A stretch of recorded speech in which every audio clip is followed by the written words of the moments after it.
Ladies and gentlemen, please be seated. Let me take the opportunity to say a very special welcome to Deputy British High Commissioner to Jamaica, Mr. Jonathan Cook, representatives from the Ministry of Education, Skills, Youth and Information, particularly Ms. Terrian Thomas Gale, who's the acting CEO for the ministry. In her absence, let me acknowledge Executive Director of NET, Latoya Harris Garte, and the NET team on the ground here. Let me also acknowledge Head of the Jamaica Teaching Council, who's here with us this afternoon. We say a very special welcome to you as well. I also say welcome to Dr. Mark Richards, our lecturer for this afternoon's very important discussion. Other members of academia, I see Dr. Brown from the University of Technology here, and other educators in the room. And I know we have a number of guests online as well, so I say a very special welcome to each and every one of you. My name is Javon Keys, and the pleasure is mine this afternoon to be your Master of Ceremonies for this very important national discussion. Of course, we are celebrating STEAM, and no, it is not steam that's produced when we have condensation. It is not that steam, but I'd say a steam that's just as important, because of course we know steam is very important. If we're talking about science, and I know there may be some science educators here, the original locomotives were powered by what? Of course, but which means that that industrial revolution was what? It was considered a steam-powered industrial revolution. But this revolution that we're undertaking now, yes, it's steam powered, but this steam, ladies and gentlemen, of course we know it's science, technology, engineering, arts, and mathematics. And while some of us may not find ourselves in the mathematics part of STEAM, and I have my hand up, I know we will find ourselves in STEAM, because STEAM is for everyone. And of course, this important week, which runs from January 26 to 30, is being held under the theme, Creating Solutions, Driving Change. And of course, the idea of STEAM is that we must be able to find solutions for national challenges, and our students can help to drive that change, because guess what? They have the solution. Of course, we're so happy to bring this event to you, of course, being brought to you in partnership with the Ministry of Education, Skills, Youth and Information, along with the British Council and the National Education Trust. And I'm going to ask you to put your hands together for key partners who have come together to ensure that we're celebrating this week. And of course, this is helping to build the idea of critical thinking, communication, collaboration, and creativity. That is why we're having a National STEAM Education Week. Of course, there's quite a bit of work that has been done here in Jamaica as we move from STEM to STEAM. And of course, that's going to come up in our discussion a little later on. And of course, this afternoon, we are engaging in this lecture and cocktail reception. But of course, I know many of you are super excited to be here as we anticipate the start of tomorrow's Expo, where many of you, some educators, have been preparing your students to put on your displays, and that's why some of the educators who will be recognizing a little later on are not in the room. So with that said, ladies and gentlemen, let me move along with our program as I invite our Deputy High Commissioner, Mr. Jonathan Cook, to come forward and extend greetings. Please make him welcome.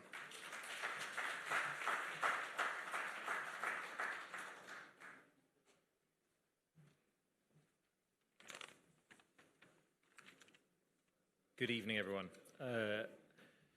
Distinguished guests, partners, educators, friends online, it's a pleasure to be with you here tonight, and you'll be pleased to see that it's just a single piece of paper. If you ask employers anywhere in the world what they need most right now, the answer is the same: talent that can think critically, create boldly, and innovate fearlessly. And that is exactly what STEAM education develops.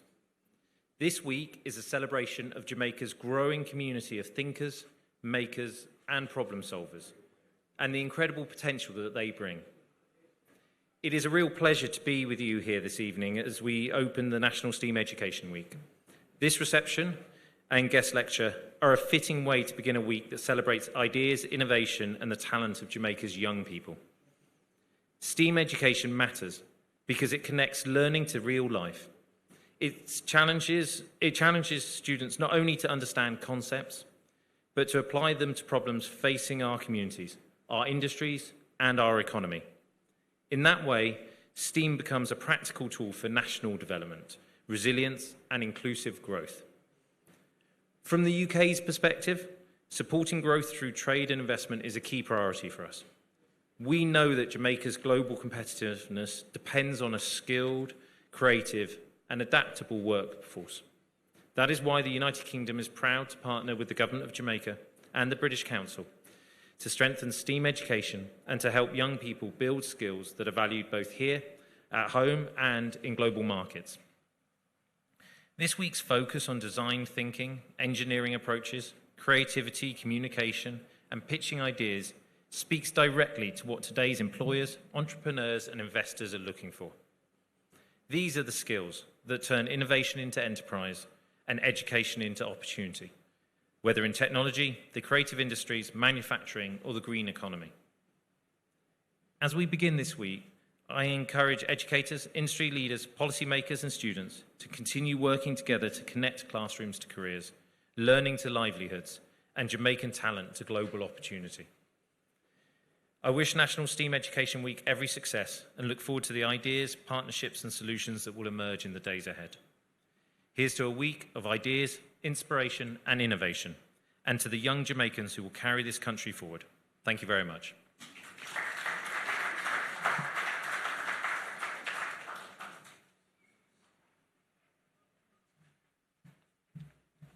Thank you so very much, Deputy High Commissioner. Of course, while you were reading your very well put together and on-point speech, I wondered to myself, was there ChatGPT involved? Because it was so good. And why I'm asking that is that we cannot be speaking about STEAM without speaking about the context of artificial intelligence and how that has revolutionized how you as educators and the ministry and stakeholders have to now reimagine the classroom and how we utilize those tools, because before the lesson plan would take you maybe days and weeks to do, but now 5 minutes, maybe 30 seconds to get that lesson plan going. But of course, you've set very valuable and important context about the importance of this our celebration. And we thank you so very much on behalf of the entire team here for your support.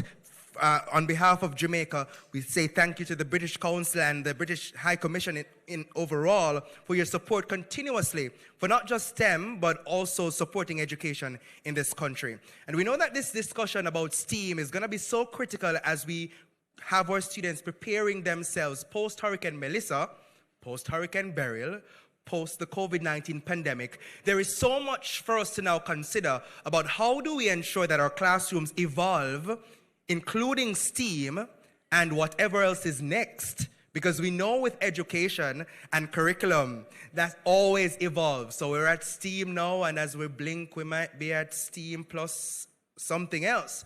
So the conversation today has to be STEAM now, but what next, and how ready are we to ensure that our students are able and ready to take on that paradigm. Of course, as I said to you earlier, the week has a major event tomorrow where we're going to be engaging our young people and seeing some of the things that they are going to be able, that they have developed.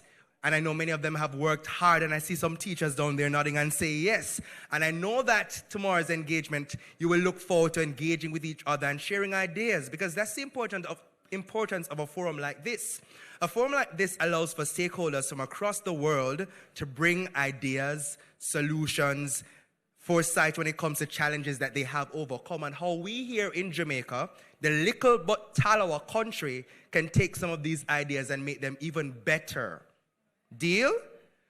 So with that said, I have the distinct pleasure now, ladies and gentlemen, to invite a lady who is so big on education in this country, and I know STEAM is very, very important to her. And as she steamed her way in this afternoon, I know she's so, so happy to be here. Ladies and gentlemen, please put your hands together for Latoya Harris-Garte, Executive Director of the National Education Trust, as she makes her way to the stage.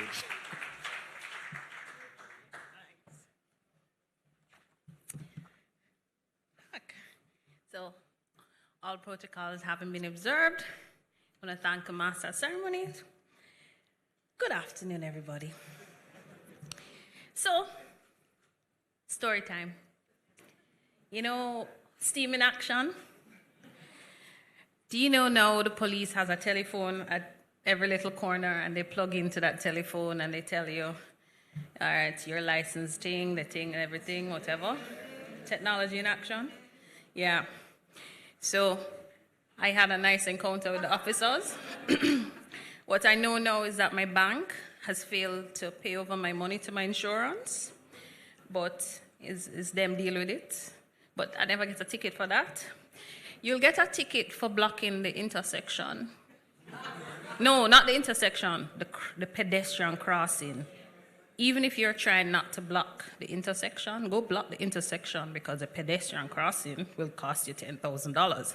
But what is beautiful about that is that the police were using the technology and could tell me everything about my vehicle. And it didn't require me showing them anything. They took my driver's license, they said, all right, you live here, whatever thing, and they verified. Technology in action. And that's why I had to steam in here today, so that we can have more rollout of technology across all sectors and have an embrace of more things. Dr. Flowers, I'm happy to see you. So the function of education is to teach one to think intensively and to think critically. Intelligence plus character, that is the goal of true education. And that's Martin Luther King Jr. That quote reminds us that education is not simply acquiring knowledge. It is about developing the ability to think critically, solve problems, and make informed decisions with integrity. Clearly, I failed to critically think through my stop today, and I did not make an informed decision, which has now cost me. But we are trying to ensure that our children don't follow in my steps. And with STEAM education, we are empowering our students to take the principles of science, technology, engineering, arts, and maths, and to apply them creatively to solve real-world challenges. True learning in STEAM equips young people to innovate, to design, and to come up with solutions to real-world problems and make meaningful contributions to their communities and the nation. Distinguished guests, educators, partners, and most importantly, the bright young minds joining us today. It is my profound pleasure to welcome you to the inaugural STEAM Education Lecture and Cocktail Reception.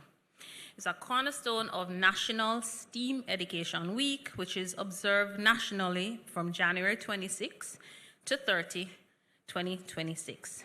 And our theme is creating solutions, driving change. And Hurricane Melissa showed us that we need to really find some creative solutions to some of our everyday problems, because we have real world issues to deal with.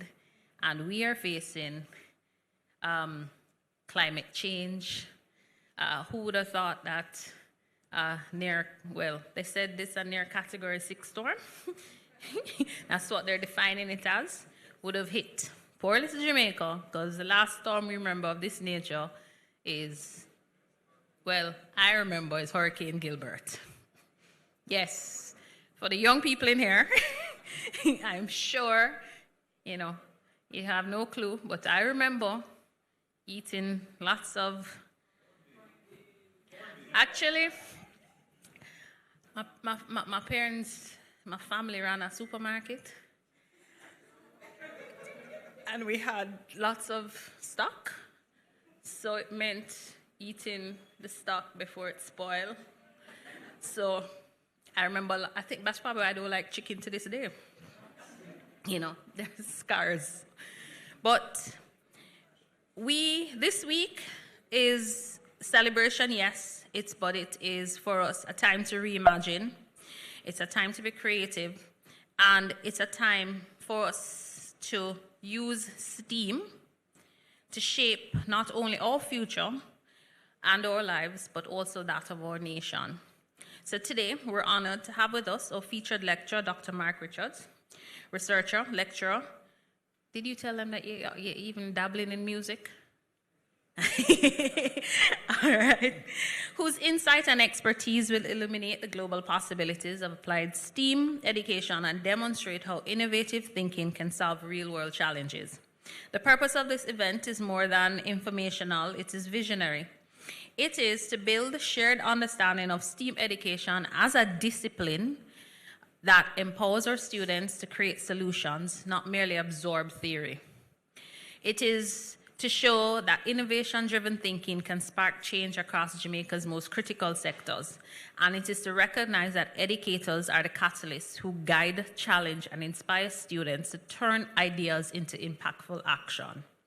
Through today's lecture and discussion, we aim to, 1, unify our stakeholders around a national STEAM imperative, ensuring that students see the relevance of what they learn in school to real-world solutions. It's to showcase applied learning at STEAM in Action Expo tomorrow, and I hope everybody will be at Expo tomorrow, because that's where the children are going to showcase their talents, and we have to really nurture and support them. It is for them to demonstrate the creativity, critical thinking, ingenuity, and show that what they're learning is not some abstract thing at school. And it's a powerful tool for problem solving. It's to position our students and educators as agents of change, providing that STEAM education has tangible, measurable impact in communities across Jamaica. So as we celebrate this inaugural event, let us remember, STEAM is not only about knowledge, it is about action. It is about fostering confidence, resilience, curiosity, and leadership in our young people, giving them the tools to innovate, to solve problems, and to shape their world. Each student here today holds the potential to be a creator, a thinker, a change maker, and our role is to nurture that spark and to help to grow into a flame that will illuminate Jamaica's future. I encourage all the participants to enjoy activities, ask questions, explore boldly, and embrace the unknown. Witness solutions in action, challenge your own thinking, and remember that seeds planted today in a classroom, in the lab, the workshop, will blossom into solutions for tomorrow. On behalf of the National Education Trust, the Ministry of Education, Skills, Youth and Information, and our partners eLearning Jamaica and the British Council, I warmly welcome you to the exciting event.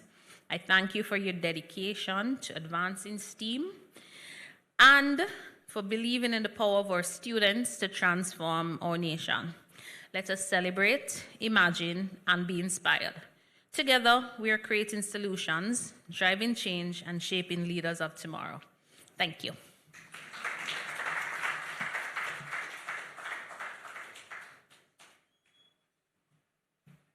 And thank you so very much, boy. I mean, at least from the experience you had with the police, we could speak a little bit about the STEAM and how we've come a far way, no longer thinking about that handwritten ticket that would take weeks to actually show up on the system.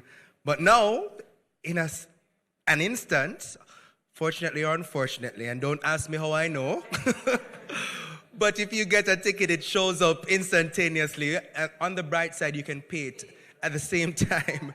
So let me say again a very special welcome to those of you joining us online. And I really hope that you are listening keenly. And I know we're about to engage in a very important discussion because, of course, as has been shared by all the speakers so far, STEAM is so important. And every facet of society that you think about. If you're a journalist like me, you can find yourself in STEAM. If you're an educator, clearly you are squarely in STEAM. If you're a diplomat, you are in STEAM. If you're an educational policy leader, you are in STEAM. If you're a photographer, if you're in social media, because we are now in the age where everybody is into selfies, TikTok, STEAM. Si hablas español y si enseñas español también, eres en STEAM. If you speak Spanish and you teach Spanish, you're in STEAM too.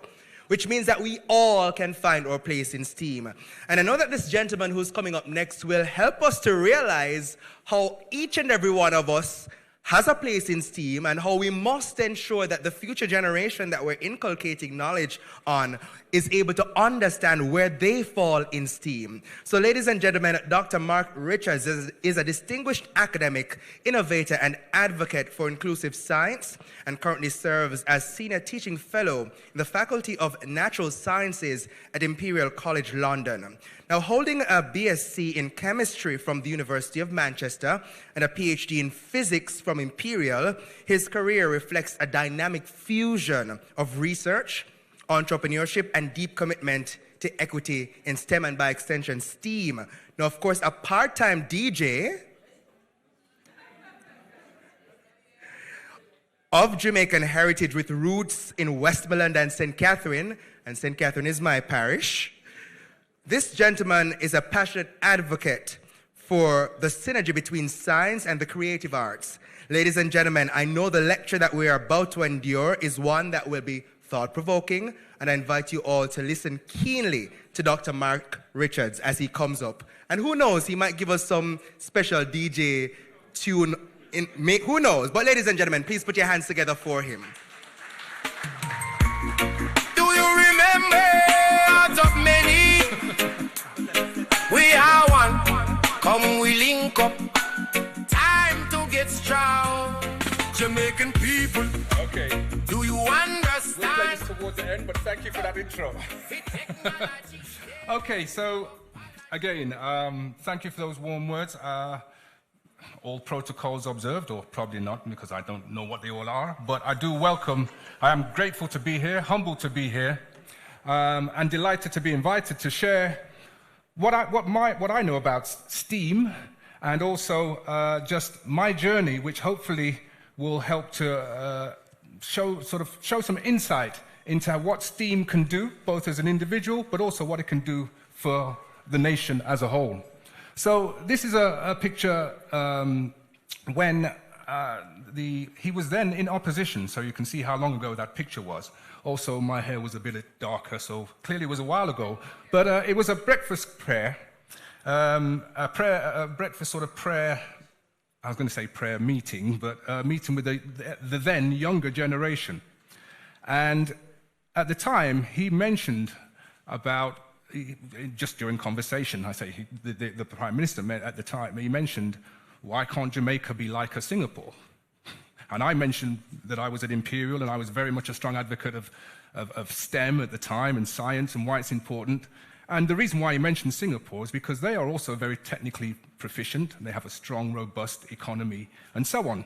But of course, Jamaica is not exactly a Singapore because we also have a lot of culture, a lot of arts, which is why STEAM seems to fit much more than even STEM. So, under the general umbrella, I've said raising aspirations through embedding STEAM in education and beyond, because it's not just about education for the sake of education, it's about laying the foundations for real progress and upliftment. Let's hope this works. Well, that's the overview, a very short one-word overview. I've been told that time is limited and I've got more slides than time available, so I may move quicker than usual. I think most of that has been said, apart from maybe I'm also the founder of something called the Blackett Lab family, which is the UK's first network of black physicists. Now, to put that into context, when I was doing my PhD, I didn't know any black physicists at all. So to actually have a network shows that over time, as I'm saying, one quark or full basket, well, that's what happened there, and they're doing some great things. I'll maybe talk a little bit more about them if time permits.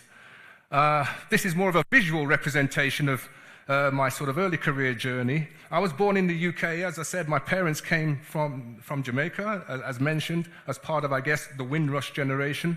The main thing really is that the sort of green represents, or yellow, represents time in industry, and the blue represents time in education, for example. Okay? And as you can see, I haven't changed at all. Right. So what did Marcus Garvey say, one of our national heroes? This was an instruction pretty much just over 100 years ago, and it was an instruction to parents who said, you must teach the higher developments of science to your children, for within science and religion stands our only hope of withstanding the evil designs of modern materialism. So what does that really mean when we break that down? What Marcus Garvey was saying was that, yes, we know we are a creative people. That's just in our DNA, if you like. But he was instructing us 100 years ago that we need to get more proficient in the sciences and be more part of that conversation, because presumably he could foresee that there was going to be this technological revolution, if you like, and if we're not part of that, we'll just end up being consumers of technology, almost like slaves to technology, instead of actually being part of those who can help create and shape it so that it benefits all. So that was 100 years ago. Another thing which I had sort of inquired a long time ago, who was the first documented engineer? And it turns out that it was someone called Imhotep from about 4,500 years ago. He was an Egyptian from Nubia. But the thing about Imhotep, he wasn't just an engineer. He was all those other things: architect, physician, astronomer, philosopher, poet, scribe, etc., chancellor, musician, high priest. So when you see someone like that, you notice I've sort of highlighted those ones in red because they're definitely not science or technology. But yet, this is according to Encyclopedia Britannica, okay? So the point is, this is nothing new. Back in those days, you didn't separate all the different subjects. You made inquiries about nature or about, the universe or whatever it may be, and you tried to answer those inquiries using all the skills. And of course, the brain has a logical side and a creative side. So why wouldn't you use all of that to try and address and answer those questions? So, why did I get into STEM? And why did I do so much around trying to, especially around schools and outreach? Because when you think about STEM now, we haven't got to STEAM yet, but when you think about science, technology, engineering, and maths, and we're trying to, at the time, funnel lots of young people into those areas, at school, it's only science and mathematics that you're actually taught when you're actually at school. And you have to be good at those to get into the rest of it. And so that's why I realized, well, there's an issue here then, because we need to be much more, we've got to strengthen what we do in the schools. Otherwise, it's just talking as opposed to actually doing. So that was how I sort of got into it. And why STEM in particular? Because STEM is at the heart of research and what I call technical innovation, okay? And innovation is important because it creates demand. So, if I've got an iPhone 16, if you hear the 17 is coming out, all of a sudden there's a demand for millions of this iPhone 17. And it might only be a small technical innovation, but it's created the demand. When it creates demand, it creates jobs and generates wealth, which then benefits society as a whole. And so the other thing is the scientific method. So in science, it's a process. So it starts like this. You observe something and you ask a question, why does that happen? Why is the sky blue, or whatever it may be? And then you have your own theory. You come up with a theory to say, well, okay, this is why. And then the key thing is that you want to be able to describe the theory mathematically, or at least describe it in terms of maths, because then you can make a prediction about it, and then you can go and test your theory. And so if your observations don't match up with your predictions, you modify your theory, adjust the maths, and you keep going round and round in that way till you get a deeper and deeper and deeper understanding and a more and more refined sort of a theory, if you like, that describes what you're trying to inquire about. Now, why is that important? Because that effectively is what informs what they call scientific research. So it leads you into that research area, unknown territory, if you like, where you're trying to understand more about how things work, for example. Okay? But of course, in the real world, research isn't just scientific research. It could also be technical or market research, financial research, legal, intellectual property. There's lots of different research. And again, you can see a lot of those researchers don't necessarily rely on just the sciences, for example. So you need this collaborative, cross-disciplinary approach to actually get research done. It can't be contained just within one discipline. So, STEAM now, it's basically, as we know, it integrates the arts, but it's not just like an add-on or something that you've tried to shoehorn in just to include people. It's more than that. STEAM is actually a shift in mindset, because what you're really saying is, well, actually, we know that STEM is important for the reasons I've explained, but actually, if you leave it just to those who are very focused in STEM, then you're missing a large part of the creative input from humanity as a whole, okay?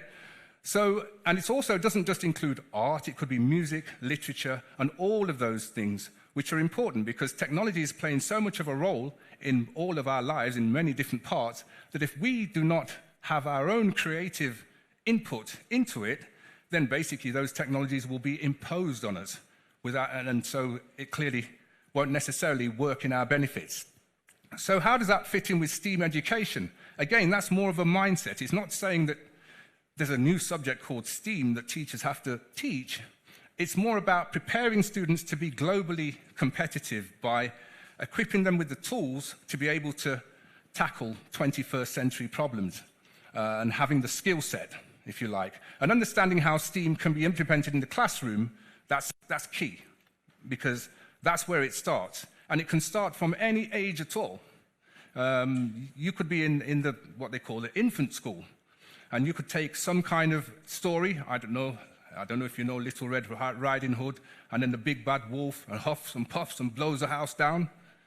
You could just stop and say, hold on a moment, what was the house made of? And what could we do about this house to make it stronger? All of a sudden, you're now going into another area, engineering, for example.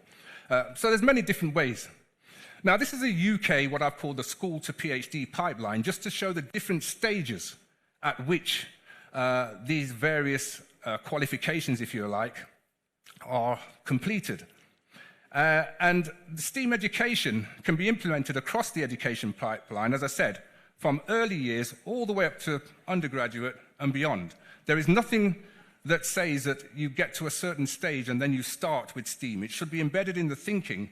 And if you think even as a newborn baby, you start to understand STEAM, you throw the ball in the air, after a while you work out that it comes back down again, and certain behaviors already start to be embedded inside. So in that sense, it's nothing new to the thinking. If anything, what may have happened in the past is that some of that thinking was compartmentalized. But now what we're saying is, no, you should encourage that. You should encourage that holistic approach so that you can be a rounded problem solver. Okay, so how you may, generally, how you might want to motivate young learners into STEAM is general things. Make it relevant. So ask things about problems about the local environment or things that they can relate to. Make it engaging, of course, make it challenging, and also nurture the inquisitive side of young minds. Sometimes that can get stifled, but actually, I know when I was young, I was probably very annoying asking too many questions, but it's that inquisitive nature that actually is what makes you sort of more independent in terms of problem solving and even in your thinking. And so, a quick word about invention or innovation and what's the difference, really. So, an inventor, usually you're given resources and then you come up with ideas, new ideas. That's what an inventor does. Well, an innovator takes new ideas and generates profit out of them. That's it, basically.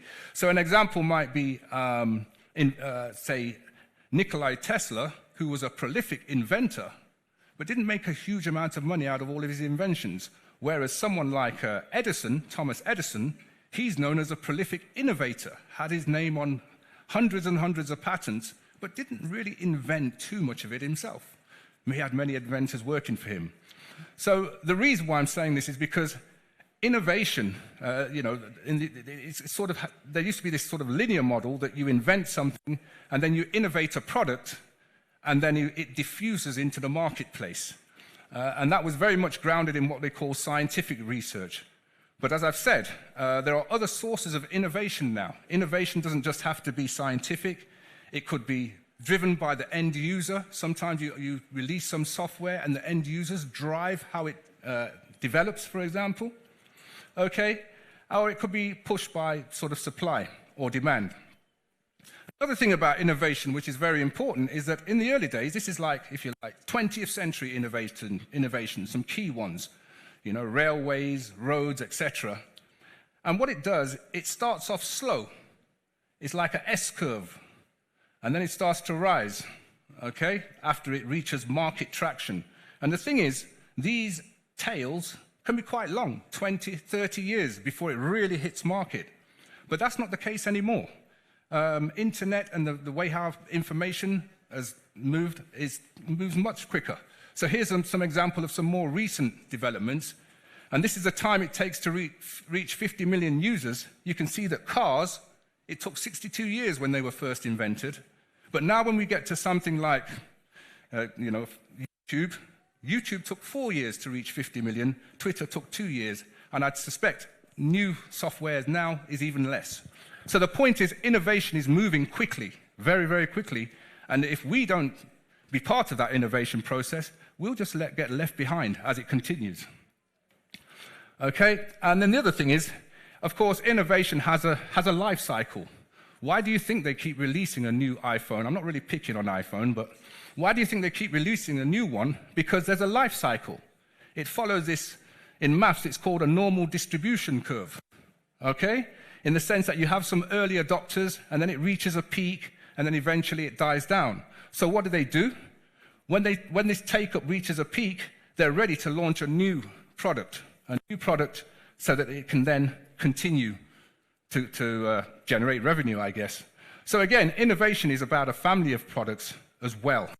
If you're a forward-thinking organization, you'll be working on new innovations to replace older ones, to continually grow the product offering. And that's the same with a nation. We have to be continually innovating. Okay? So, I won't go too much about that, but if you were going to introduce a new product, these are some typical questions you'd ask. What is it? Who would use it and why? So in other words, what is the market? How would it work? That's if you like, the technical side. And also, how would you stop someone from copying it? So how do you protect what you've invented, if you like? And also, how could you make a profit from it, or at least keep it sustainable? Okay? Right. So I'm only going to touch on some of my own work in air pollution, only because it's a global issue and it gives an example of how we use different elements of steam to try and address this problem. So yes, as I said, we all know pollution is a global issue. Many years ago when I came here to Kingston, it used to be an issue in the morning. There was this mist many, many years ago. I don't know if it's still there. I hope not, but that was how it was then. But this was London in the early 2000s. This is the pollution levels, and that red blob is Heathrow Airport. That's what they wanted it to be, and it ended up not being anything like that. Instead, there was lots of headlines about, at the time, they were going to be fined by the EU when they were part of it, and all these sorts of things. So we were engaged in a project which tried to link transport with air quality. So to monitor transport activity and at the same time monitor the air pollution at the same time. And at the heart of that is waves and science, in the sense that when light hits a molecule, it vibrates and gives off some more light, which you can detect, and you can use that to find out what's in the air and how much is in there. And different molecules have different fingerprints. I won't go too much into the science, but one thing I will say is, just to put it into context, what we see in terms of light is a very small amount of the amount of light that is out there. And what we hear in terms of our audible range is a very small amount compared to what's out there. So that's where we operate in with our sensors, but in reality, there is light that we can't see, like infrared or microwaves and so on, UV.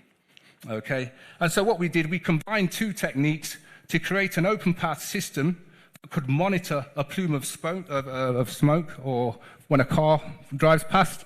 And then the idea was to make it more of a unit that could go on vehicles, so make it a closed system unit, if you like. Okay, and that's essentially what we did.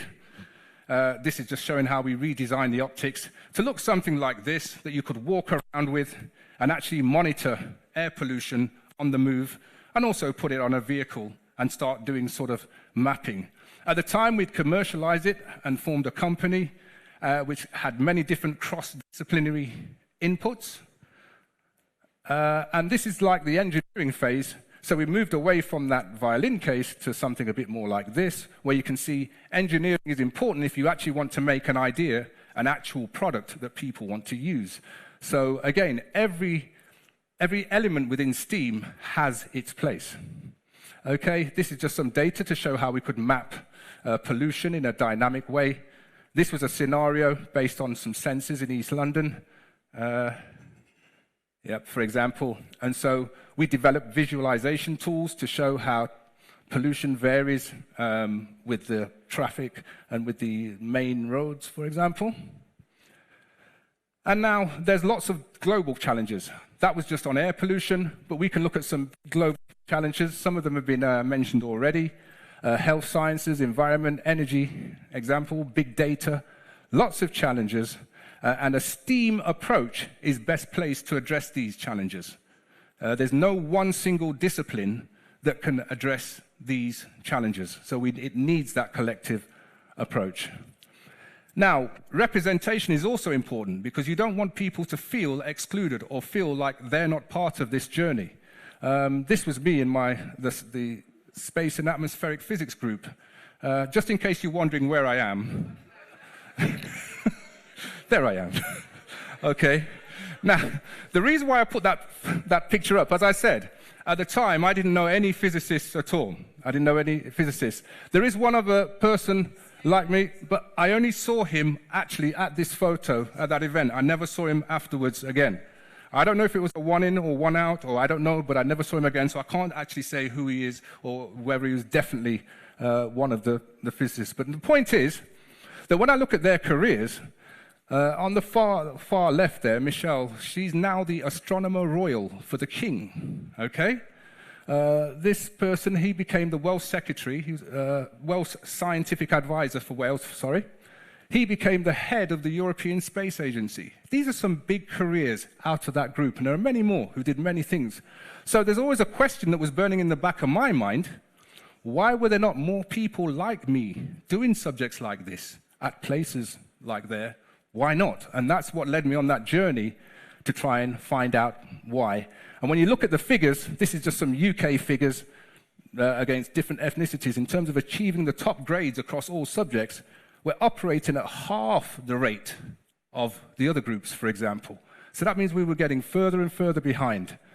Similar in terms of degree outcomes, for example, in terms of numbers of first-class degrees, if you look at the group, which is Afro-Caribbean, really, Compared to the other groups, again, it's not really underperforming, but the numbers are quite stark.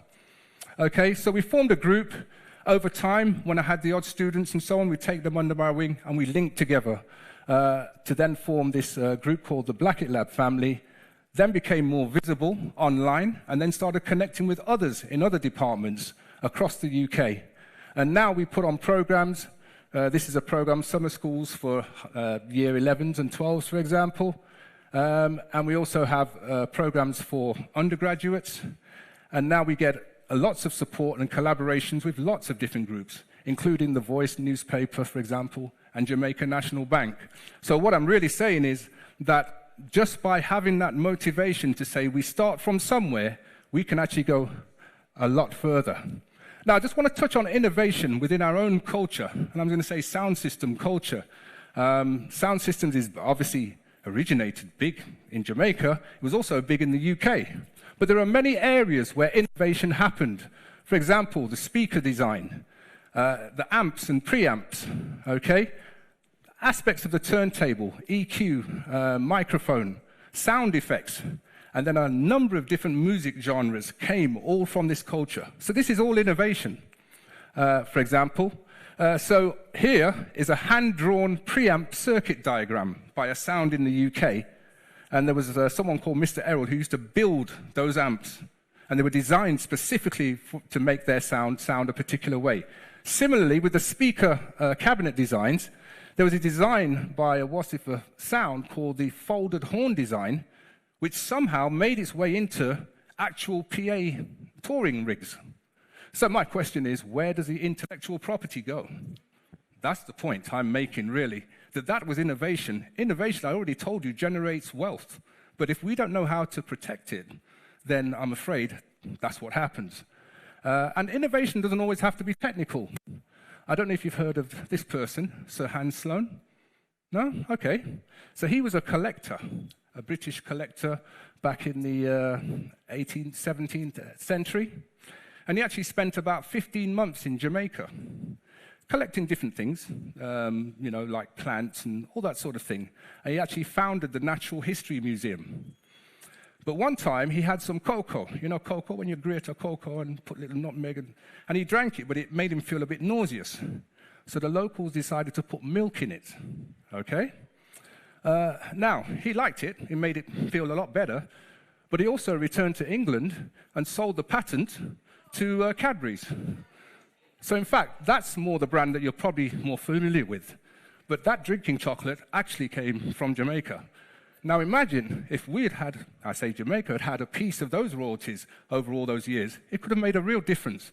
So I'm just showing you the importance of things that we do and think that are not valuable, but on a world global basis, our culture is very much valuable. If you travel around the world, even if I go and you want to buy a flag, somehow the Jamaican one is slightly more expensive. You pay for that extra value, so we should know how to capitalize on that to help rebuild the nation. Okay, a little bit more about, I suppose, the technical side and how it's encroaching on the creative space. So, for example, as DJing and remixing is what I like to do, remixing up everything. I like to reggaeify everything. But the point is, if I was to break down the processes of what you have to do, I realized that all you're really doing is manipulating sound waves in a particular way. Whether it's beat matching, EQing, isolating the vocals, all these things you do, you're manipulating wave files. And once things move from record to digital, then it becomes much easier to manipulate those wave files just by knowing about maths and computing. So this is, again, how it encroaches. And then again, with AI now making strong inroads, a lot of the underlying knowledge is already there. It's all about how you apply it creatively. So I'm going to sort of wrap up towards the end now with what Bob Marley said. Bob Marley, what did he say? Well, as we all know, he didn't start off making the music that he's famous for. It was a bit more ska, blue beat, a bit faster. So a journalist asked him, how did you change from that ska, blue beat to what we know now as the one-drop reggae? And this is what he said. While walking through Coronation Market on the way to the market, or the studio, I should say, I studied the movements of the people and tuned into the vibe. Now, it sounds like what Bob Marley would say, but let's break it down. What does it mean? He studied the movements of the people and tuned into their vibe. We know vibe is short for vibration. So he's watching the natural frequency of the people, and then when he got to the studio, say, yeah, let me kind of make it on that vibration, so that people don't have to stop to listen to it. They can carry on doing what they're doing, and it just resonates. And that's the whole point. He wasn't a physicist, but he somehow knew about resonance and how if you can resonate at the right frequency, you can just lock in, basically. Oh, by the way, that photo, do you know who that is? Yeah, Michael Jackson. I thought I should point him out just in case, I can't just fly past and not mention that Michael Jackson was there when he visited Jamaica. And the rest of the Jackson 5 are there. You can probably tell by the afros and things. But nice photo. Okay, so what do we mean, resonate? So let's take, for example, this. Okay. It's a baby crying, right?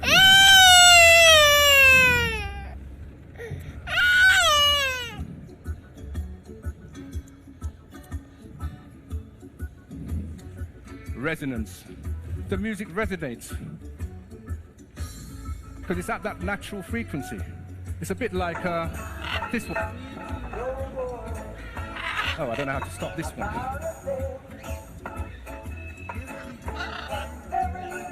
Hold on. Right, sorry about that. Now I play that one. Even with animals. About a thing. Every little bit gonna be alright. Singing, don't worry about a thing. Yeah, the red one's got some moves. Gonna be alright. Rise up this morning, smile with the rising sun. I said he got some moves. Right. So that's my point.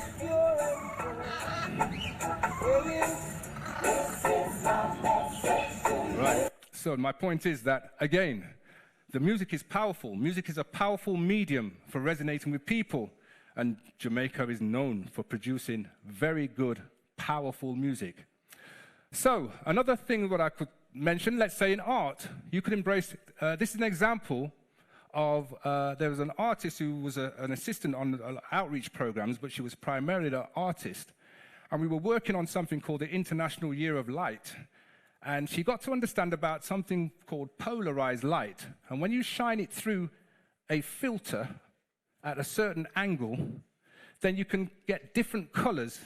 And this can be recreated by using just sellotape, arranged in different ways, and you will get, and you sort of place it, a white light behind it, and then you look through a polarized filter, like if you've got those fancy Ray-Ban glasses with the P with polarized, you look through them, and you will see the image come to life. So, does anyone want to quickly guess what that image is before we? Any ideas? No. All right, let's play it.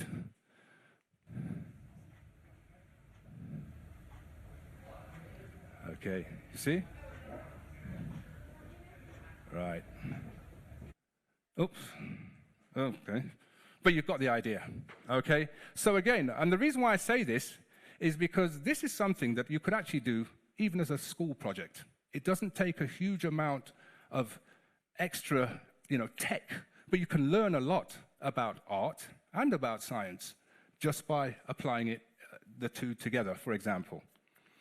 The other thing I like to do is that sometimes, even in the technical side, I like to try and bring in the creative side.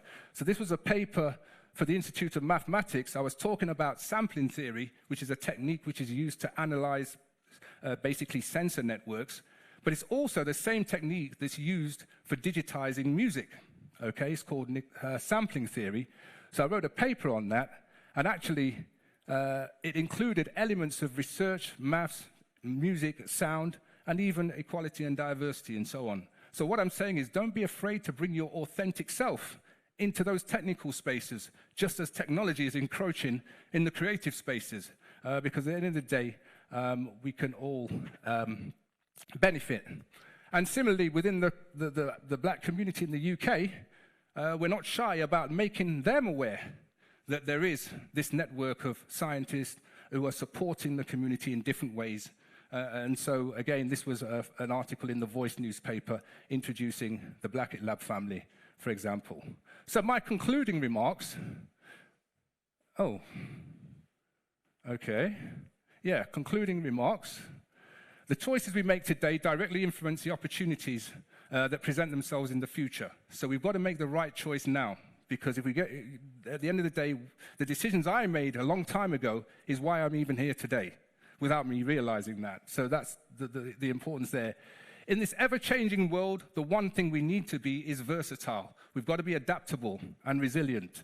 A STEAM mindset that forms the foundation for many different careers, not just the technical ones, technical and creative. You should still have a STEAM mindset. Technical and research skills can also enhance your creative passions, a bit like music or sport, for example. And by remaining true to your authentic self, you will always have something to offer the world. So I'm very keen on keeping to your authentic self and not just simply trying to blend into the so-called cultural norms, because that just seems to be what you're meant to do. So I'm just going to summarize my own journey. Someone said, I think it was he said, steam, what's after steam? Well, for me, it's steamed rice. Okay? And we know what the STEAM is, right? Science, technology, engineering, arts, and maths. And of course, the ED is for education. You can't get to this without being underpinned by a strong educational foundation. And once you have that STEAM, where does it lead? Like I said, to me, it leads to rice. And we all know rice is a staple in any community. But what does it mean here? Research, innovation, culture, and enterprise. And all of those elements will then lead to a very strong, successful, resilient, and globally competitive Jamaica. So I think the final thing I would say is, as I said, music is a powerful thing. So you may have heard it already, but it was a track that I wrote with a friend of mine who's also a DJ called Action Man in the UK. And it was really to reinforce this message of the talk. We sent it over to the organizers. They liked it. We put some visuals to it, and I hope you like it. So now, I don't know at the back if you can finally play the track, and I think that will be it for me. Do you remember out of many? We are one. Come we link up. Time to get strong. Jamaican people, do you understand? For technology, there is no apology. Let's not run from this one. It's coming in tough, it's coming in strong, it's coming in. Yo, wait! On the whole on no man, it's hard to beat, so we need a new guy. With enough scientists, artists, engineer, and some serious mathematician. It's in the young, it's in the young. The young generation. Make we use the power we have right now and activate the plan. So who no ready for join up and to one. And guess what? Hey, let's show the world that we can.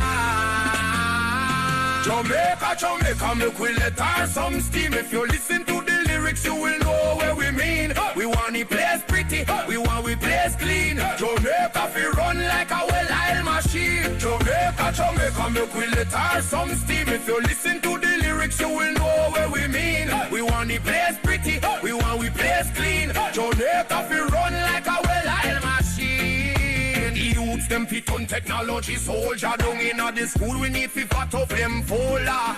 Do it now, no before them get older. If it's sound cold, me only have a sound colder. The only way to raise the youths is if them stand on we shoulder. So science, technology, engineering, arts and maths. The whole of who come link up round. Yeah, we have some work to do. Jamaica make we let out some steam. If you listen to the lyrics, you will know where we mean. We want the place pretty, we want we place clean. Jamaica fi run like a well-oiled machine. Jamaica, make we let out some steam. If you listen to the lyrics, you will know where we mean. We want the place pretty, we want we place clean. Jamaica fi run like a well-oiled machine.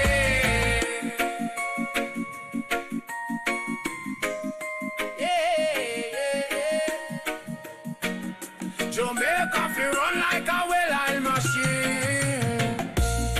Do you remember? Out of many, we are one Jamaica. Thank you very much. Ladies and gentlemen, Dr. Mark Richards, exceptional presentation anchoring for some good context into the importance of STEAM and how each of us has our own part to play. And we're not quite done with Dr. Richards because we have another conversation that we're gonna continue with this afternoon. But ladies and gentlemen, another round of applause for that very important discussion that was just had.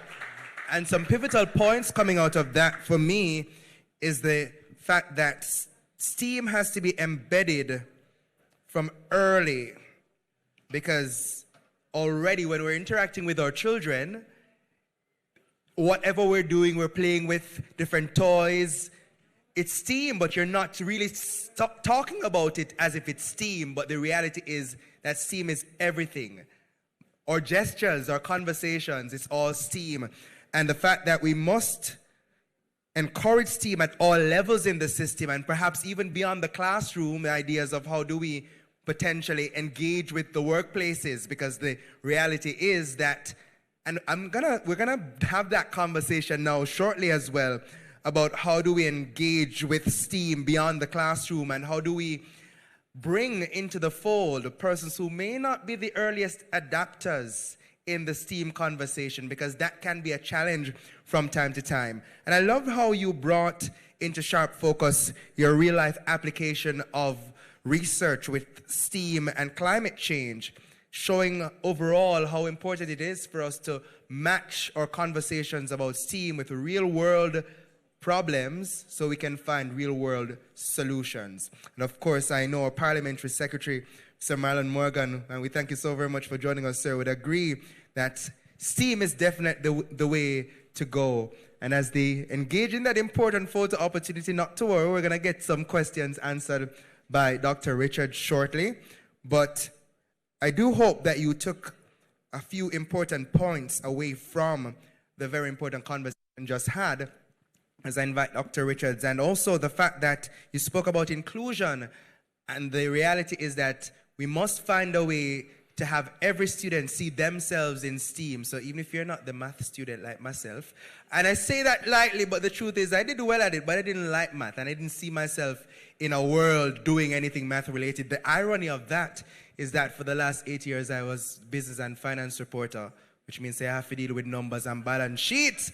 So I know my math teacher, Miss Tasha Angus, who knew that I detested math, and used to say, if you need to go find stone outside and count it, you're going to get it. But there is value in that, because my entire class, all of us got grade 1s with straight A profiles. So, sir, I mean, you just really set some important context for us, and the idea that our theme, creating solutions, driving change from classroom innovation to national impact, is quite critical, because when we talk about STEAM and what we are doing in the classroom now, as we advance the idea of Vision 2030 and beyond, because what many people fail to realize is that development is not a signpost.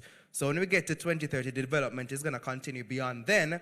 And of course, as we implement the Sustainable Development Goals, what we're doing now is squarely aligned with that. So I wanted to start off by you advancing the context you've already set, because some people probably in this room may be asking, we were at STEM, and now we're at STEAM. Why now? And why is it at this point still important? Good question. I think hopefully I've answered a lot as to why STEAM is certainly more fitting for a nation like Jamaica, because as them say, we're little but we're tallow. And we're full of vibes. And right, full of vibes, and we definitely push, I don't want to say punch above our weight, but we are definitely have an impact, a worldwide impact, especially in the cultural space, and other spaces too, but in that cultural space. And so STEAM seems more fitting. If you said, well, we want Jamaica to be a STEM country, it would almost imply that the things we were doing before somehow wasn't right, and now we have to switch.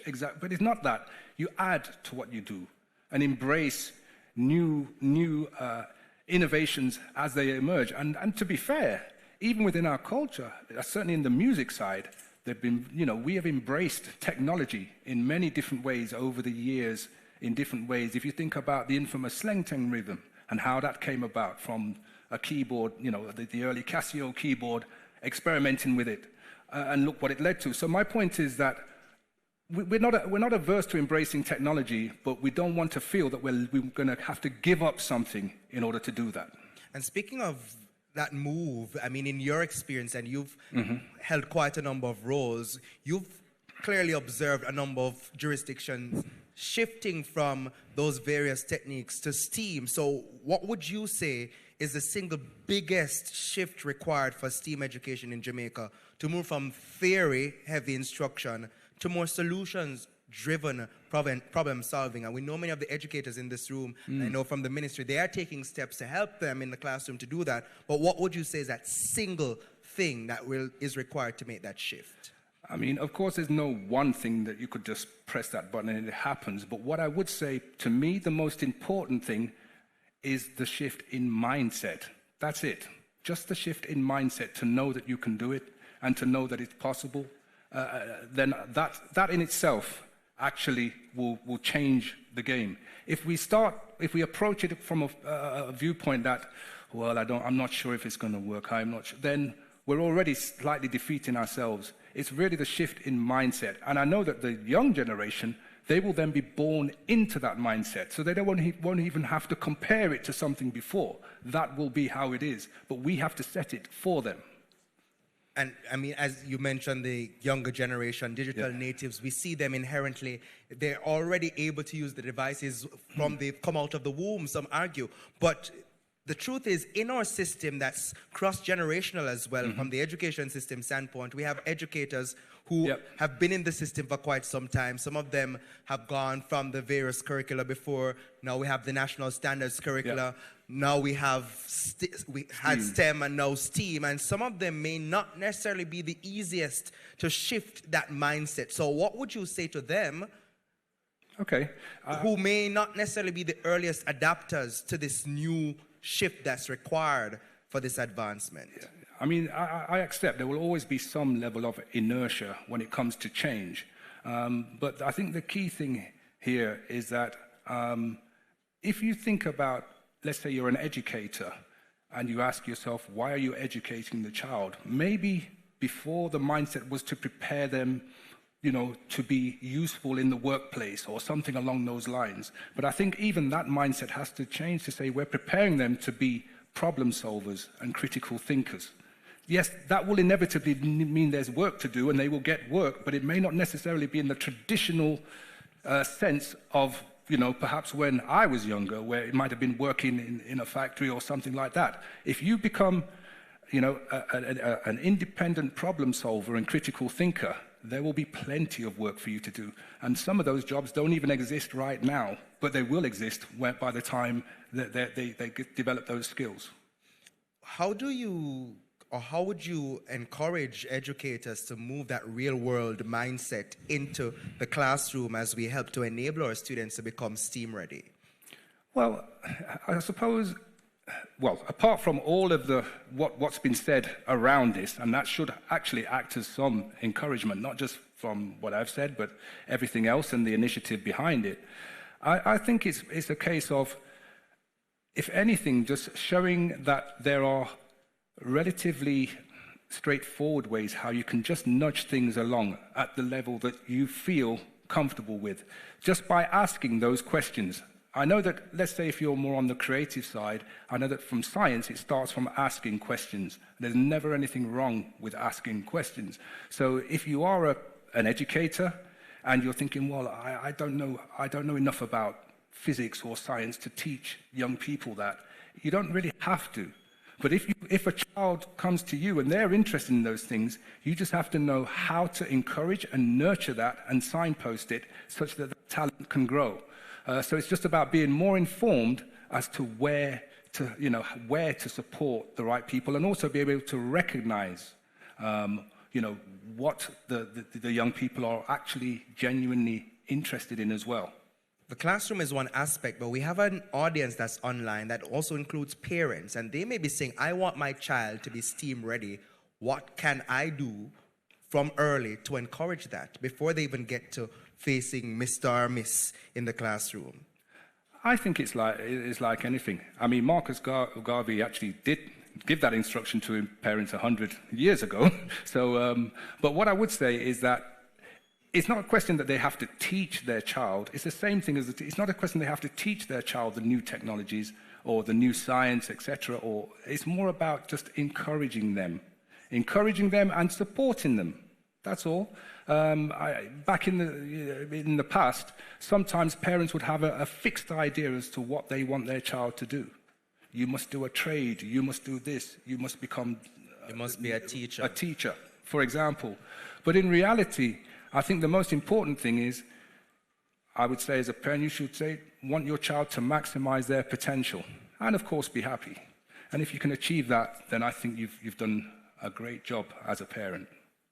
Now let's move back to the classroom and some of the support systems that need to be in place. I mean, there's some who describe educators as innovation enablers. What does that mean in practice, and what policy or system level changes would you say are required to truly empower educators to play this important role? Okay, innovation enablers. I suppose it's pretty along the lines of what I've said previously, that you want to support and nurture talent. So young minds, to a large extent, they are naturally innovative, inquisitive definitely, which can often lead to innovative ideas. If those ideas get shut down and stifled early, it makes them less likely to want to be more, inquisitive. So I think as a teacher or an educator, the best thing is to, where possible, encourage those ideas, encourage them to think, beyond, and where possible, support them. I think that's all I can say. It's all have to be done on a case-by-case basis, but that's where I would say in that respect. Again, it's all about the mindset. Rather than see them necessarily as annoying or disruptive, actually, if they are genuinely inquisitive, try and feed that mindset, because that will lead to benefits in the end. And from a macro perspective, I mean, I spoke broadly about the context of our own development, and we have our various local and global developmental goals. How should the STEAM curricula be deliberately aligned with Jamaica's priority sectors? And of course, we know here in Jamaica, agriculture is a priority sector for us. Energy, tourism, construction, logistics, and technology. So how do we get that perspective into the classroom so students are solving real national problems as opposed to the abstract or the hypothetical? I think you've basically identified it. Earlier in the slides, I mentioned that one way is to make it more relevant. And so you've touched on areas that are particularly pertinent to Jamaica. And I would even try and, where you can, get industry to offer up some of the problems that they want to, would like to be solved, and get young people to, investigate those problems, come up with solutions. Just by doing that, they will be more motivated because they know it's for a real cause, and you'll be surprised at what they can sometimes come up with. And then, of course, it's also helping to collaborate industry with education, because that's an important component of any economy. You've got the industry sector as well as government and education as well. So I think all of those have to work together to say, reach out to industry and say, are there some mini projects that you may not have the time or resource to work on, but you'd like someone to think about for a while, and then get a group of young, talented people to work on it, write a report about it, and who knows, that company may well want to, take it further. And that's what I think. Offer up what the problems are and allow young people to address them. From a policy and education standpoint, how do we measure the success of STEAM? So yes, we're saying that we now need to have it in our classrooms. We now need to make it linked to all the real life solutions. But how do we know at the end of the day that this is what makes sense? Okay, so I think there's no one metric you would use, but there are a number of different areas or indicators. Some of them are quite straightforward. Yes, you can look at, destinations after leaving school, what sorts of, as you know, with technology, you can probably track what happens to students once they leave school, what industries and sectors they go into. You can look at potentially certain economic indicators, but I think more overall, it's more about, you will actually see a change in the culture and mindset, the shift in the culture and mindset. So maybe, I don't know, if someone said, yes, I'm a very serious mathematician, they might get a slight strange look now. But we hope in maybe 10 or less years' time, if someone says I'm a serious mathematician, they'll say, that's very good. We need people like you. Keep it going. That's a shift in mindset. That's all it takes. All right, now we have a number of key stakeholders in the room, and a few of them we actually are going to ask to chime in and give their thoughts on the presentation that was just made. But before we do so, for the young man or woman who may be in this room, or the young man or woman who may be at home watching, and they still don't quite see themselves in STEAM, they're not sure where they fall in that, because they're not necessarily seeing themselves in the science portion, probably definitely not the math for some of them. For some of them, they may only see themselves in the arts portion. What would you want to say to them if they're even not seeing themselves at all in that STEAM, or maybe the steamed rice as you had on the screen, and what would you say to them?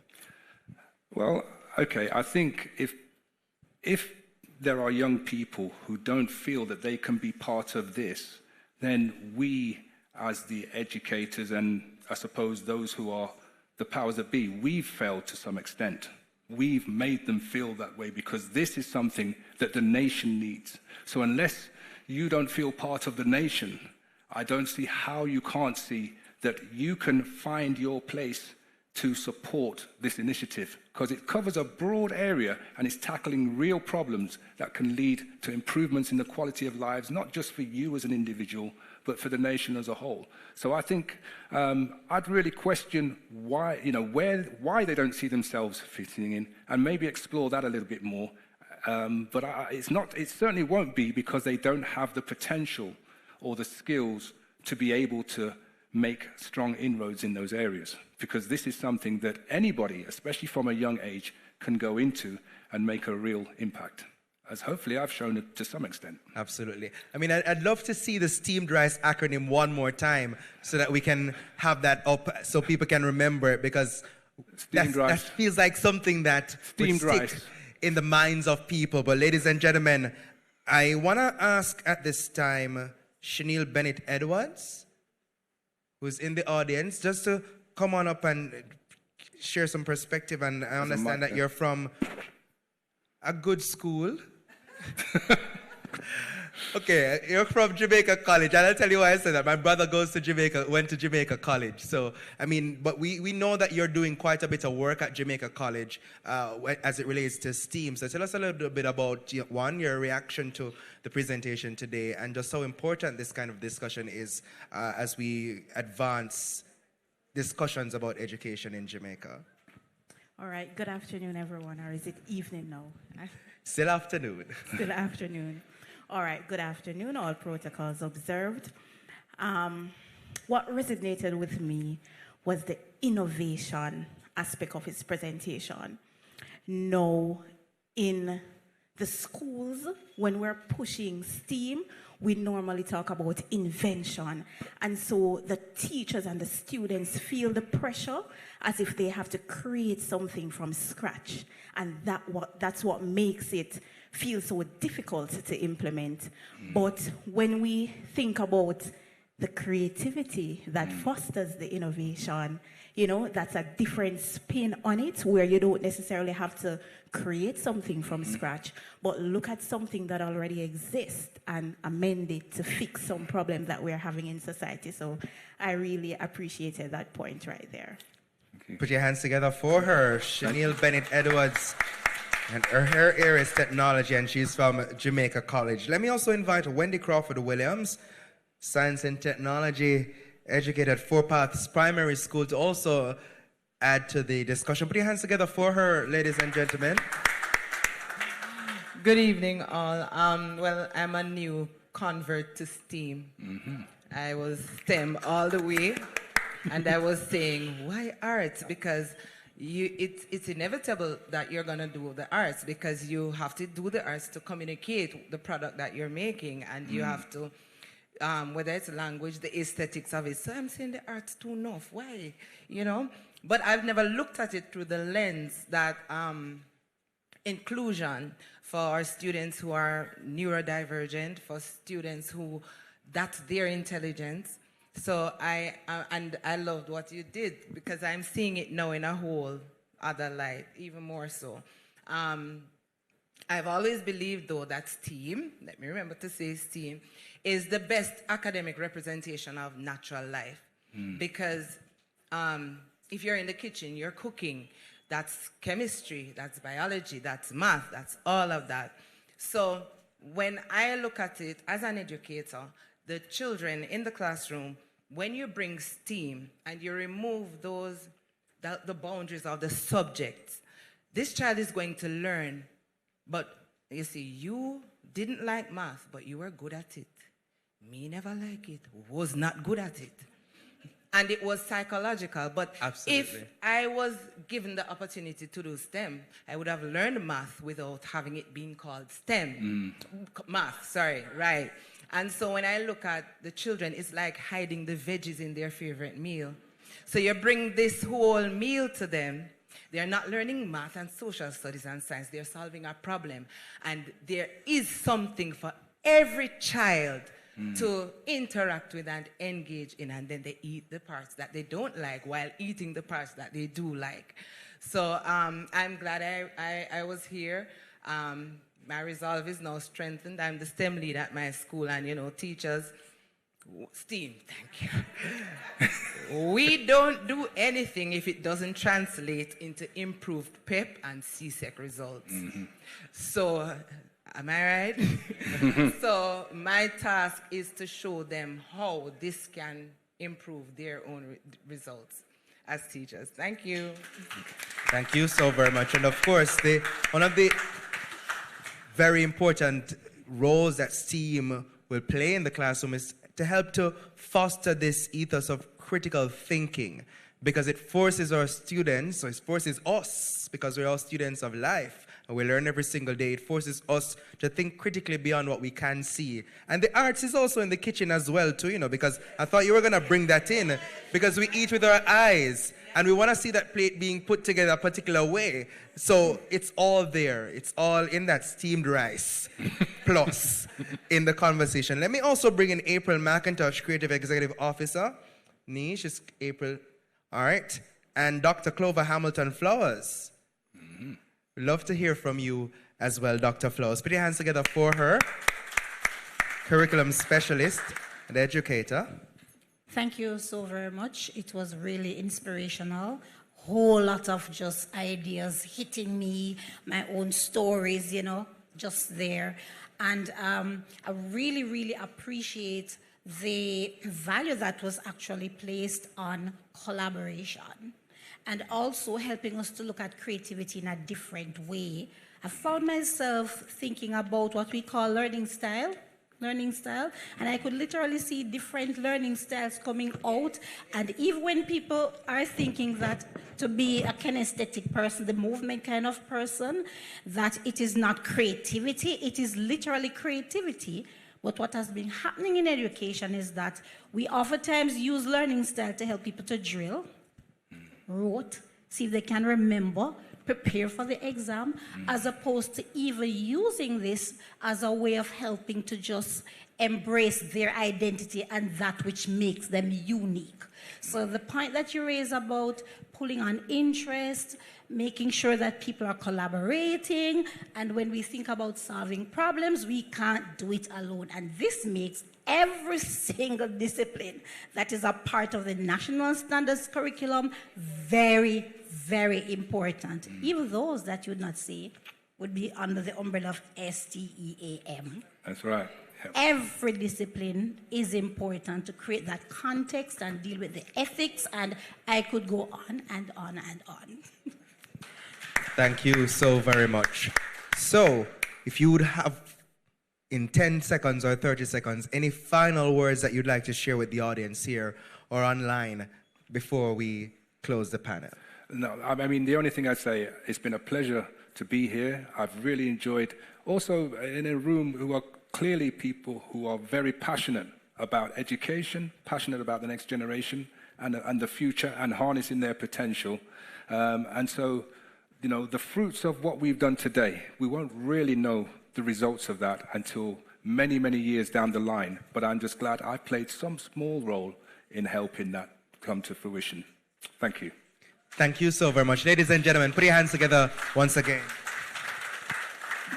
And we thank you so very much for sharing with us. So, if nothing else, I know each and every one of you in this room see the importance of the work that you're doing. And in the meantime, let me come to Dr. Gordon, who I know is certainly an important part of our education system and certainly working with our educators, the Jamaica Teaching Council. So tell us how important you found this discussion this afternoon. Thank you very much. I found it very interesting. Reference was made to the first engineer in Egypt. Yes. And you know, the Europeans don't tell you that when they went to Africa, it was already civilized. We are given the impression that civilization started somewhere in Europe, which is not true. So that part of it, the reality, brought to the forefront the reality of who we are. When it comes to STEAM, in Jamaica, for example, I'd like to say, well, I was educated a long time ago, but we had a slate, and the slate is the closest thing to the computer. The difference, it did not have a hard drive, but it had a soft drive upstairs here in the brain. And what is a slate? The real slate, let me start up. The real slate is a rock, a kind of rock. And the original slate, we had that rock. You write on it with a chalk, and then you have to rub it off with a slate pencil. You had to rub it off. So everything had to be stored upstairs. That's where we had the drive. And in that education that we got, we almost sang everything. Because when it's test time, you have no document to go back to. And we actually learned through singing. So the timetable, 2 1 2, 2 1 4, and you sing it, you sing the whole mathematics program. And so learning was fun and easy. And then we got sophisticated with new maths, and you have to understand, and you stop singing and dancing. And then you ask the children, do you like school? Exactly. So I was so fascinated by your relationship between music and all the other subjects. Engineering, the science. When I was a science teacher, I used to be, I taught my students to sing the periodic table, because there was no way they were going to learn it. And if you don't know the periodic table, your chemistry is going to be slow. All of the calculations. And I taught them to sing. I taught them music. And the children, I found that there was a relationship between music and the performance in sciences. Many years later, I saw research that said that. So I was very, very, very, very pleased with your presentation, because you established that connection between the arts and the science, engineering, and the mathematics. Thank you very, very much. And thank you, Dr. Gordon. I mean, for sharing some insight. The software that's up in our head that keep the information. And the reality is, but you're so right. I mean, now we find that, and I mean, even for myself, I have to be a little bit more deliberate in trying to absorb and remember all of the information. And when my grandmother would tell me about slate and other things that she remembers, I mean, it's so important for us to now get to a place where we intrinsically encourage some of those same techniques to ensure that our students are applying all of that knowledge. Because one of the conversations my colleagues from university will say to me, and we'll talk about it all the time, is that when you go to university, many times you don't actually feel like you learn the content. You pass the exam and you get the first class honors, but when you ask them about the things, and even in my own work, when I work with students coming in, when I ask them to apply the things that they learned, they've not actually learned them SWAT. But I think STEAM will help us to build in that ability to apply and to recall, so we can see not the thing moving from theory to actual solution. So ladies and gentlemen, very important work that you are doing as educators and as stakeholders in this room. So give yourselves a round of applause. And speaking of our stakeholders, this afternoon we are going to be recognizing a few educators who were involved in, or who were certified in our 1962 STEAM pilot program. Are we excited about that? Oh no, so excited. Now, the Ministry of Education, Skills, Youth and Information, in partnership with 21st Century Education, instituted the phased implementation of the 1962 STEAM pilot program across 42 schools, and that's 8 primary and 34 secondary schools in the 7 regions across this country from May 2023 to present. Now, the key components of the pilot include the establishment of STEM/STEAM clubs and the completion of school-based STEAM projects, the participation in online STEAM courses for both students and teachers, and a core requirement of the pilot was the professional certification of STEAM lab teachers through the completion of 8 structured professional development PD courses. These courses were designed to strengthen practice, promote design thinking infused instruction, and deepen the integration of STEAM across the curriculum. Now, ladies and gentlemen, to date, 31 educators from cohort 1 have successfully completed all required professional development courses, and therefore they are eligible to receive the STEAM certification, and an additional cohort of educators is scheduled to be trained and certified during the 2025-2026 academic year. So, ladies and gentlemen, without further ado, I invite our Parliamentary Secretary, Senator Marlon Morgan, to come forward, who will be handing over these certificates to the educators. Some of them are in the room, but as I said to you, I know our educators are ardently preparing our students for tomorrow's exhibition, so a few of them are not here, but we are so happy to be officially handing over these certificates. Put your hands together for our Parliamentary Secretary in the Ministry of Education, Skills, Youth and Information. And you'll continue that applause as I invite Chanel Bennett-Edwards to come forward. And as I said, she's from a good school. All schools are good in Jamaica. But my brother at home from Jamaica College was cussing me. But I tell people I went to a great school.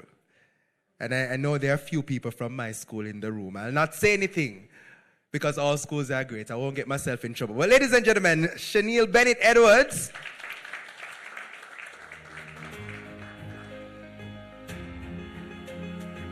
Keep that smile going as we invite Carla Bradshaw Graham, and I need you to give her a round of applause as she comes as well.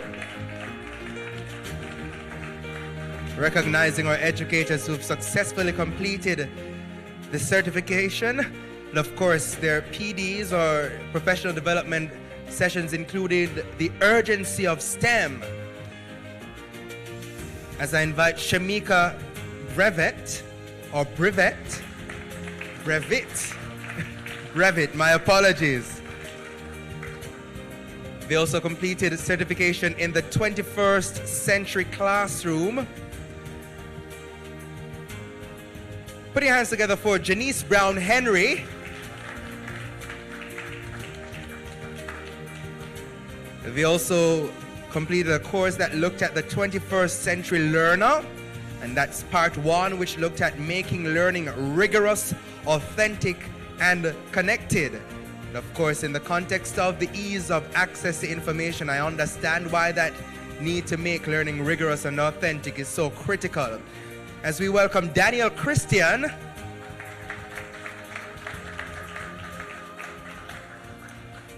they also participated in the 21st Century Learner Part 2, Generative AI in PK-12 education. So artificial intelligence certainly involved in the learning. Put your hands together, ladies and gentlemen, for Wendy Crawford Williams. So we see that our educators are equipped with information on how to utilize artificial intelligence in the classroom, as they also learned normalizing a culture of STEAM through design thinking infused with feedback and assessment. Put your hands together for Sasha Gay Edwards Green.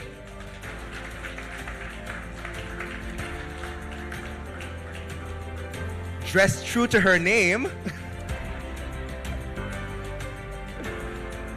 Of course, the course also included, well, before I tell you what else it included, let's put our hands together for Chevelle Gordon. So they also learned the 21st Century Classroom, prioritizing DTIP instruction through art integration and STEAM education, another important course. As we invite Candicia Price Ashman.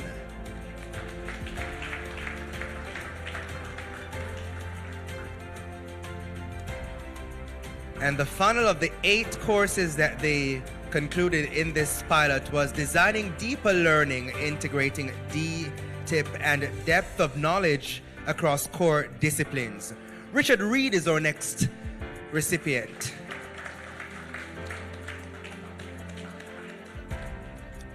So after successfully completing the pilot, 31 educators are being awarded with their certificates this afternoon.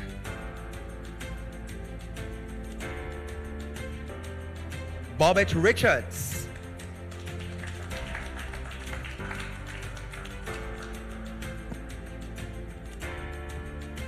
And of course, just to let you know what the certificate says, it says Certified Emerging STEM Leader.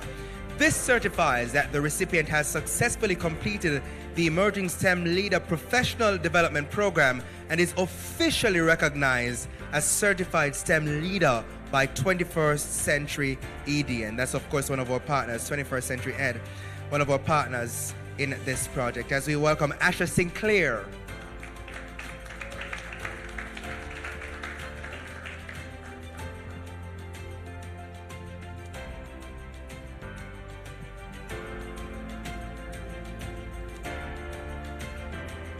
Keep that applause going, ladies and gentlemen, for Shauna Lee Smith.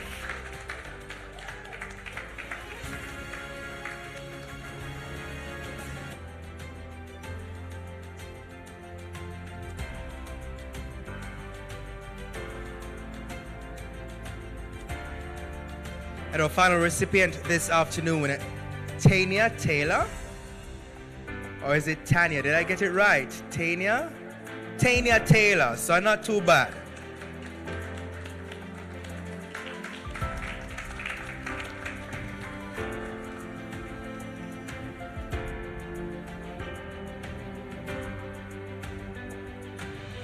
Thank you so very much, Senator Morgan, and congratulations to our educators who have successfully completed the program. So with that said, ladies and gentlemen, it has been an absolutely amazing afternoon where we've fellowshipped in learning. Our stomachs have been filled with steamed rice. but most importantly, our minds have been engaged with important discourse about how we can advance in our classrooms the conversations about STEAM, and most importantly, how it links to us getting to the Jamaica we want to see, leaving no one behind, as we become the country, the place of choice to live.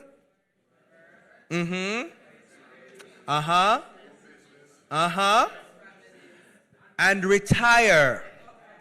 An important part, not officially on the Vision 2030 document, but critical, because if we're the place of choice to live, work, raise families, and do business, we must be the place to retire. And as we look to ensure that we move beyond all the challenges we're facing now, yes, we are out of the COVID-19 pandemic, but then came Hurricane Beryl, and then came Hurricane Melissa.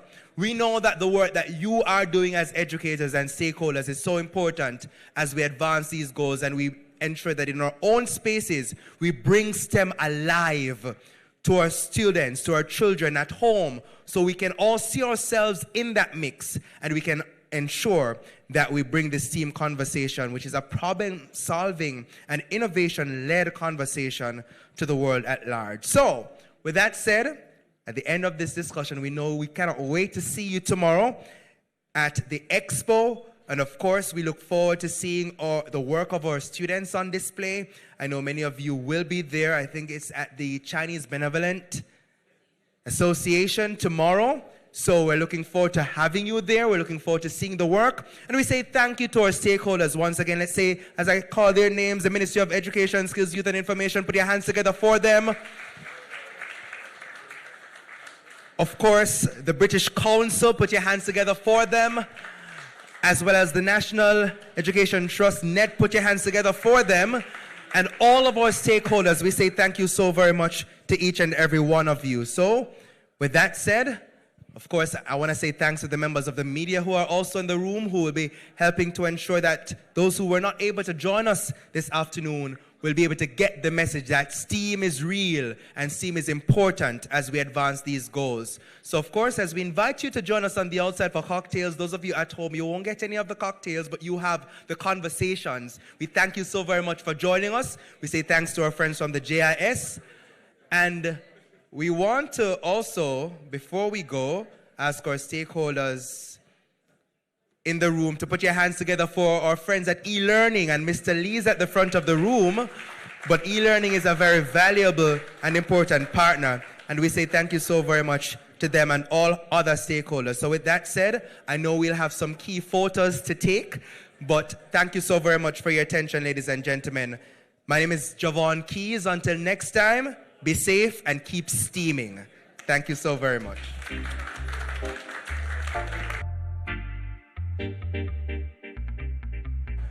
So as we're steaming ahead, I'm inviting all our educators who were recipients of certificates this